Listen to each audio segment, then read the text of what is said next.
3-3 kilometre का बांट रखा है, एक पार्क है उसको ले रखा है। तो वो जाते हैं तो सबसे पहले अपना आधा घंटा का वो काम करते हैं, उसके बाद वो घूमते हैं, प्राणायाम करते हैं। तो ये एक जीवन का एक आधार होता है। हम सुबह घर से निकलते हैं, घूमने जाते हैं, कोई ना कोई हमारे जीवन का आधार हो। एक मैं कहना चाहता हूँ, मैंने देखा था ऑफिस के अंदर जो हमारे कर्मचारी हैं, अधिकारी, उन्होंने भी इस तरह का बना रखा है कि जब वे ऑफिस में जाते हैं उससे पहले उनके भरोसे नहीं रहते हैं, वो हर चीज़ को देखते हैं। अगर हमारे पौधे लगे उसमें पानी हुआ कि नहीं हुआ, हमारी सफाई किस तरह से उसमें होती है, कहीं कचरा तो नहीं है।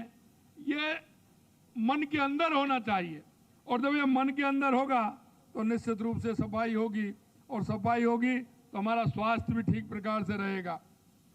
मैं इंदौर भी गया था, मैंने देखा वो लगातार सफाई में पहले नंबर आ रहा है, लेकिन वहाँ सफाई का सबसे बड़ी बात है कि वहाँ लोगों के जहन में बैठ गया है, और लोगों के जहन में ये बैठ गया है अगर कोई ठेली वाला है तो ठेली वाले ने अपना कचरा पात्र उस ठेली के नीचे रख रखा है, वो आपको नीचे नहीं डालने देगा। पान वाला है, छोटी सी दुकान है, लेकिन उसने भी अपना कचरा पात्र पास में रख रखा है। ये सफाई अभियान देश के लिए, देश के स्वास्थ्य के लिए बहुत आवश्यक है। और माननीय यशस्वी प्रधानमंत्री नरेंद्र मोदी जी का जो विजन है, और उस विजन को आगे बढ़ाते हुए हम इन गतिविधियों को भी चालू करें, निकायों से भी हम संपर्क रखें, और श्रमदान के माध्यम से हम इस सफाई अभियान को आगे बढ़ाने का काम करें। जैसा कि अभी तो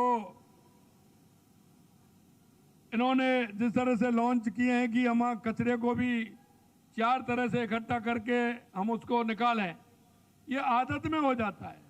घर में अगर हम 4 पॉट रखेंगे उसमें आदत में आ जाता है, और उसकी आदत हमारी आ जाती है कि हम इसको कौन सा कचरा हमें इसमें डालना है, वो भी हमें करना चाहिए। कचरे के ढेरों को चिन्हित कर उन्हें स्वच्छ करना चाहिए। कई स्थान ऐसे होते हैं, हम गाड़ी में जाते हैं, हम देखते हुए निकल जाते हैं, हम इग्नोर कर जाते हैं, उनको इग्नोर मत करिए। मैं आपको कहना चाहता हूं, अगर किसी संस्था के द्वारा हो सकता है तो संस्था के द्वारा कराएं, नहीं तो नगर निगम के वहाँ पार्षद जी को या किसी को फ़ोन करके बताएं कि यहाँ ये गंदगी है। क्योंकि आपको लगता है वहाँ कोई भी गंदगी अगर है तो उसमें कीड़े भी हो सकते हैं, मच्छर भी हो सकते हैं, पता नहीं वो किसको काटने से वो बीमार कर सकते हैं। तो हमें ये भी ध्यान रखना है कि हम नहीं, हम इस स्वच्छता के प्रति हम सभी सचेत रहना है। आइए हम स्वच्छता ही सेवा के कार्यक्रम के माध्यम से ये प्रण लें, केवल अपने घरों में नहीं बल्कि पूरे समाज और देश को, प्रदेश को स्वच्छ बनाने का काम करें। भारत स्वच्छ भारत मिशन की दिशा में हम सब मिलकर के काम करेंगे। हम हमारे जयपुर शहर को, हमारे राजस्थान को एक स्वच्छ और सुंदर राजस्थान बनाएंगे, स्वच्छ और सुंदर जयपुर बनाएंगे, और उसको हम समृद्ध भी बनाएंगे। मैं अंत में आपसे इतना कहना चाहता हूं कि हम राजस्थान को एक विकसित राजस्थान बनाने के लिए, हम एक जयपुर को विकसित जयपुर बनाने के लिए हमारी सरकार कृत संकल्प है। मैं आपको इतना विश्वास दिलाता हूं कि आप लगातार देख रहे हैं जिस तरह से, चाहे राइजिंग राजस्थान हो, चाहे हमारा बिजली पानी को लेकर के हमारी योजनाएं हों, क्योंकि राज्य के विकास के लिए, एक कस्बे के विकास के लिए, शहर के विकास के लिए कुछ आवश्यक पहलू हैं, और आवश्यक पहलुओं को हमें आगे बढ़ाना होगा। मैं आपसे इतना ही कहूँगा कि राजस्थान के विकसित राजस्थान बनने में एक एक नागरिक का योगदान होना चाहिए। हम सबका योगदान रहेगा, एक नागरिक होने के नाते एक कर्तव्य भी रहेगा, तो निश्चित रूप से हमारा राजस्थान आगे बढ़ेगा। क्योंकि समय कम है, इसलिए मैं आपसे इतना ही कहना चाहता हूं कि राजस्थान को विकसित राजस्थान बनाने में, स्वच्छ राजस्थान बनाने में, सुंदर राजस्थान बनाने में हम सब नागरिकों का कर्तव्य है। और आप देख रहे हैं जो हमने देश के यशस्वी प्रधानमंत्री नरेंद्र मोदी जी ने सामाजिक सरोकार के कार्य किए हैं, जैसे स्वच्छता अभियान, बेटी बचाओ बेटी पढ़ाओ अभियान, एक पेड़ मां के नाम, और एक पेड़ माँ के नाम मैं बधाई देना चाहता हूँ आप सभी को, क्योंकि 7 करोड़ पौधे से ज़्यादा आप सभी ने राजस्थान के अंदर लगाए हैं। लेकिन पहली बार ऐसा हुआ है, क्योंकि 20 या 25 या 30% पौधा रहता था। लेकिन मैं आज आपको विश्वास दिलाता हूँ, क्योंकि उस बंसी वाले की हमारे ऊपर कृपा हुई, लगातार बारिश हुई, हम कह सकते हैं कि 50% से भी ज़्यादा हमारे जो पौधे लगे थे वो आज भी बहुत बड़ी संख्या में हमारे पौधे आज जीवित हैं। और हम उनको दिखवा रहे हैं कि तुरंत उन पौधों के स्थान पर अगर कोई पौधा उसमें से सूखा भी है तो नए पौधे तुरंत लगाए जाएं। हम इतना कह सकते हैं कि जब आदमी मंजिल पर निकलता है, काम की दृढ़ इच्छा शक्ति होती है करने की, तो मैं आपको विश्वास दिलाता हूं वो ऊपर वाला भी साथ देता है। और हमारे 7 करोड़ पौधे लगभग बहुत बड़ी संख्या में वो पौधे लगे हैं। इसके लिए मैं आप सभी को बहुत बहुत बधाई देता हूं। पुनः आपसे इस स्वच्छता ही सेवा के अभियान में आप सभी लोग लगेंगे और लग करके मोदी जी का जो सपना स्वच्छता का लेकर के सामाजिक सरोकार के कार्य हैं उनको आगे बढ़ाएंगे। आज उनके जन्मदिन पर हमारे और भी कार्यक्रम हैं। हम राजस्थान की जनता को और भी सौगात आज दिन में कार्यक्रम है उसमें देने वाले हैं।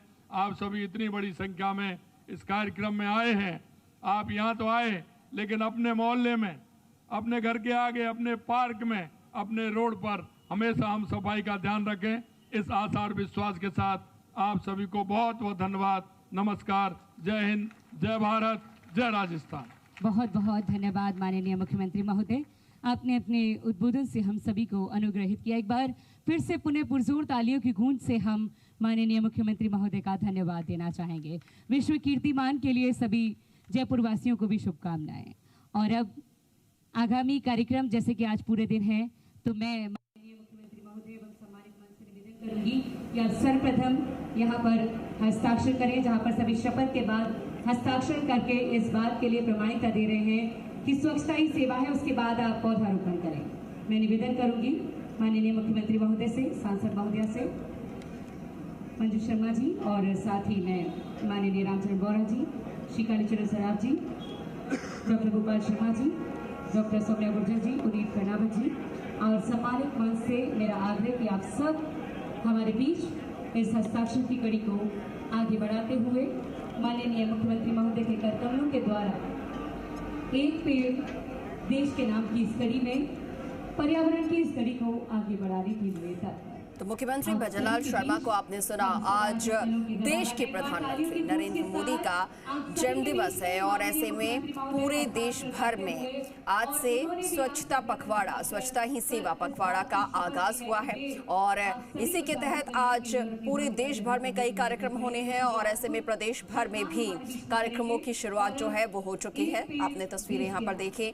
मुख्यमंत्री भजनलाल शर्मा ने सभा को संबोधित किया और स्वच्छता को लेकर संदेश दिया। उन्होंने इंदौर का यहाँ पर उदाहरण दिया, मुंबई का उदाहरण दिया कि कैसे वहाँ के लोगों ने बीड़ा उठा रखा है कि आप अगर मॉर्निंग वॉक के लिए भी जाते हैं तो मॉर्निंग वॉक के साथ साथ आप वहाँ पर सफाई भी करें, श्रमदान भी करें। और ऐसे में 2 काज एक साथ हो जाते हैं, आपके स्वास्थ्य पर भी असर पड़ता है और साथ के साथ शहर के स्वास्थ्य पर भी, यानी कि शहर भी स्वच्छ हो जाता है।